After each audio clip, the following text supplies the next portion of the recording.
जयतु जयतु संस्कृतं, जयतु जयतु भारतं, जयतु जयतु संस्कृतं, जयतु जयतु भारतम। मित्रों, आपका स्वागत है हमारी इस संस्कृत की कक्षा में। तो देखिए आज हमारी इस कक्षा में क्या है आपके लिए, यहाँ देखिए क्या लिखा है, लघु वाक्य निर्माण। लघु वाक्य, आप जैसे हिंदी पढ़ते हैं, कोई भी भाषा पढ़ते हैं, तो सबसे पहले क्या पढ़ते हैं, उसके वर्ण अक्षरों को, वर्ण अक्षरों के बाद क्या करते हैं, फिर उन वर्ण अक्षरों को जोड़ते हैं, जिससे क्या बनते हैं, नए नए शब्द बनते हैं। और शब्दों को बनने के बाद क्या होता है, जब शब्द बन जाते हैं नए नए, तो उनके हम बनाते हैं वाक्य। तो हमने अपनी पिछली वीडियो जो प्रारंभ की हैं उनमें सबसे पहले वर्णों के बारे में आपको बताया है, और उसके बाद शब्दों की संरचना कैसे होती है उसके बारे में भी आपको बताया है हमने, और कुछ अव्यय शब्दों के और जो उपयोगी शब्द होते हैं उनके बारे में भी हमने आपको बताया है। तो आज हम प्रयास करेंगे कि वाक्य का निर्माण कैसे होता है। तो देखिए जैसे यहाँ देखिए हिंदी वाक्य क्या है हमारा, यह क्या है। अब आपके मन में एक वाक्य आया, वो वाक्य क्या है, यह क्या है, इसे क्या कहते हैं संस्कृत में। तो देखिए मैंने यहाँ तीन तरह से इसको लिया है, क्योंकि कुछ शब्द जो हैं मैंने आपको बताया है कि पुल्लिंगवाचक होते हैं, और कुछ जो हैं वो स्त्रीलिंगवाचक होते हैं, और कुछ नपुंसक लिंगवाचक होते हैं।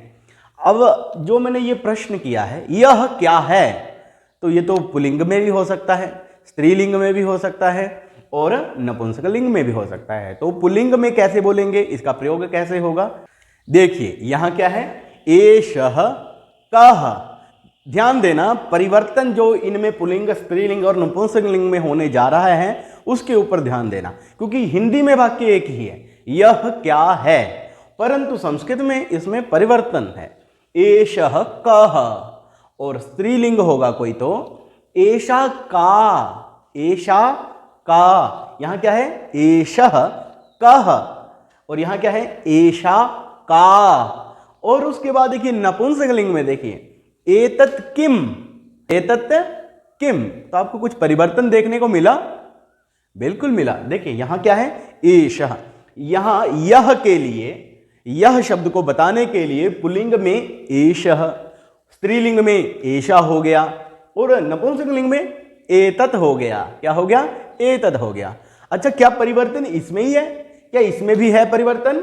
हाँ बिल्कुल है। देखिए यहां क्या है, कह, क्या को कह, और स्त्रीलिंग में का। यहां क्या है, एषा, आ, का। यहां भी आ की दोनों तरफ आ की ध्वनि है। और यहां क्या है, एतत् किम, यहां एषा की जगह पर क्या हो गया, एतत् हो गया। मूल शब्द भी हमारा क्या है, यह शब्द के लिए एतत्। तो तीनों लिंगों में उसका प्रयोग कैसे होता है हमने इस प्रयोग से जाना, एषः, एषा और एतत्। ये जो हमारे सर्वनामवाची शब्द होते हैं, आपको पता है ना सर्वनाम क्या होते हैं, जो संज्ञा नामों के स्थान पर आते हैं उन्हें हम सर्वनाम कहते हैं। संज्ञावाची क्या है फिर, संज्ञावाची आपको पता है, जो भी किसी का भी नाम है वो संज्ञा ही तो है, और क्या है। मान लीजिए किसी का नाम मोहन है, सोहन है, दिल्ली है, या कोई सा भी जिस जगह का, जिस व्यक्ति का, जिस जाति का कोई सा भी नाम रखा है हमने, वो संज्ञावाची होते हैं। तो उनके स्थान पर सर्वनाम आ जाते हैं। तो सर्वनाम जैसे यह क्या है, अब मुझे ये पहले से पता होता कि यह गिलास है, तो मैंने क्या बोलना था, गिलास है। तो गिलास क्या है, संज्ञा है, और उसके स्थान पर जो प्रयोग हो रहा है वो क्या है, सर्वनाम प्रयोग है। तो सर्वनामों में हमें ये ध्यान देना पड़ता है कि वो पुल्लिंगवाचक है, वो स्त्रीलिंगवाचक है, या नपुंसक लिंग वाचक है। क्योंकि संज्ञावाची शब्दों में तो हमें उसके नाम से पता लग जाता है कि यह वस्तु जो है पुल्लिंग है, यह वस्तु जो है वो स्त्रीलिंग है, या यह वस्तु जो है नपुंसक लिंग है। परंतु सर्वनाम शब्दों में हमें बताने के लिए इन शब्दों का विभिन्न प्रकार से प्रयोग करना पड़ता है। जैसे देखिए एषः, एतत् शब्द है, आपको पता है एतत् शब्द यदि पुल्लिंग में उसका प्रयोग होता है सातों विभक्तियों में, तो वह कैसे होता है, एषः एक वचन में, एतौ द्विवचन में, एते बहुवचन में प्रयोग होता है। उसी प्रकार से एषः, एतौ, एते, एतम, एतौ, एतान, इस प्रकार से सारे रूप सातों विभक्तियों में बनते हैं। और उसके बाद जो स्त्रीलिंगवाचक होता है वो कैसे चलता है? एषा, क्या? एषा,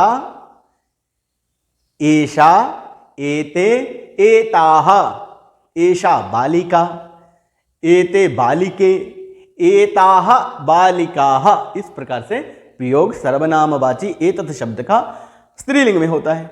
और नपुंसकलिंग में कैसे होता है? नपुंसकलिंग में एतत्, एते, एतानि, एतत्, एते, एतानि। अब यहां भी देखिए, यहां किम शब्द क्या है? क्या है शब्द को बताने के लिए किम शब्द का प्रयोग होता है। कौन सा शब्द है? मूल शब्द किम। किम शब्द पुल्लिंग में कैसे चलता है? प्रथमा विभक्ति, एक वचन, द्विवचन, बहुवचन में कैसे चलता है? आप इसे आगे जाकर पढ़ेंगे इसके बारे में, परंतु एक सामान्य से ज्ञान के लिए मैं आपको बता रहा हूं कि पुल्लिंग में चलता है कह, कौ, के। कह, कौ दो कौन, और के सब कौन, इस प्रकार से चलता है। और स्त्रीलिंग में कैसे प्रयोग होता है? कास्ति। और द्विवचन में, प्रथमा विभक्ति के द्विवचन में क्या होगा फिर? का, के। क्या होगा? के बालिके। और बहुवचन में काह बालिकाः। क्या प्रयोग होगा वहां पर? काह बालिकाः। कौन सी बालिकाएं?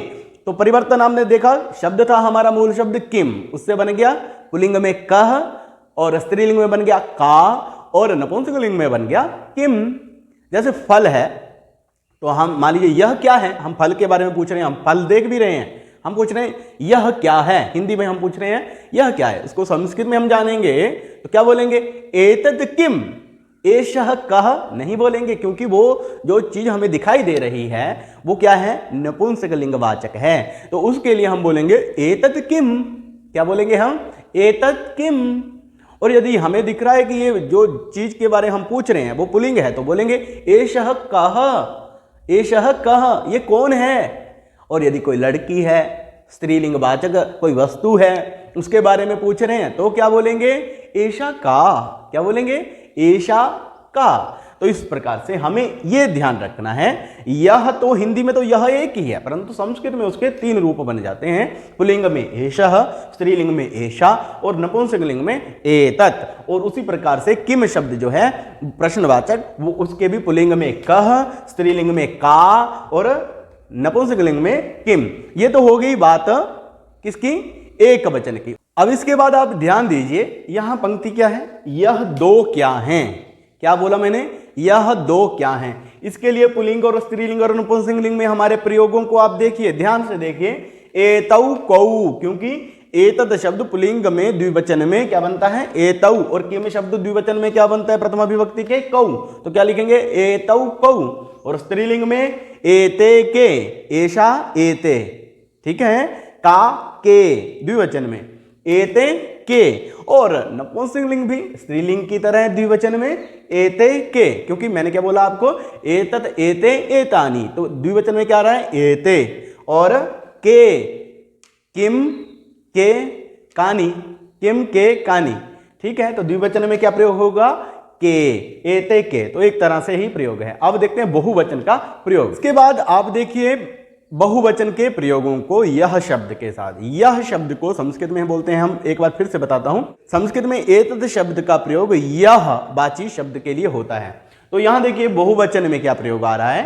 एते के। इस तरफ ध्यान दीजिए, क्या पंक्ति है हमारी हिंदी में? यह सब क्या हैं, यह सब क्या हैं। तो हम क्या बोलेंगे? एते के।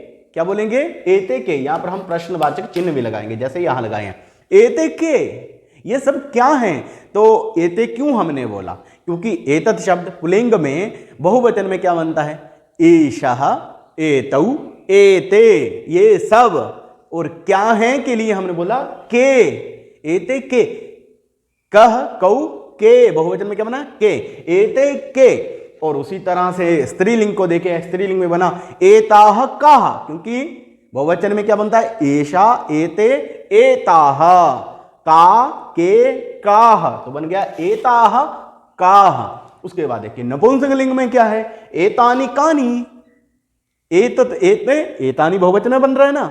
और किम, के, कानी बहुवचन में बन रहा है, तो एतानि कानी ये सब क्या है नपुंसक लिंग के अर्थ में। अच्छा ये बताइए कि आपको यदि लिंग पहचानना हो तो आप पहचान सकते हैं ना। आपको बैल का लिंग पता है ना कौन सा है, बैल कौन से लिंग में आएगा, कौन से में आएगा, पुल्लिंग में आएगा। गाय स्त्रीलिंग में आएगी, बकरी स्त्रीलिंग में आएगी, नर पुल्लिंग में आएगा, छात्र पुल्लिंग में आएगा, छात्रा स्त्रीलिंग में आएगी, फल नपुंसक लिंग में आएगा, पत्रम किस में आएगा, नपुंसक लिंग में आएगा। इस प्रकार से कुछ चीजें आपको पहले से ही ज्ञात हैं, आपको बस ये प्रयोग जो है इनको ध्यान से देखना है। तो आज की हमारी वीडियो में इतना ही रखेंगे, नहीं तो बहुत लंबा विषय हमारा हो जाएगा। तब तक के लिए जय तो संस्कृतम जय तो भारतम।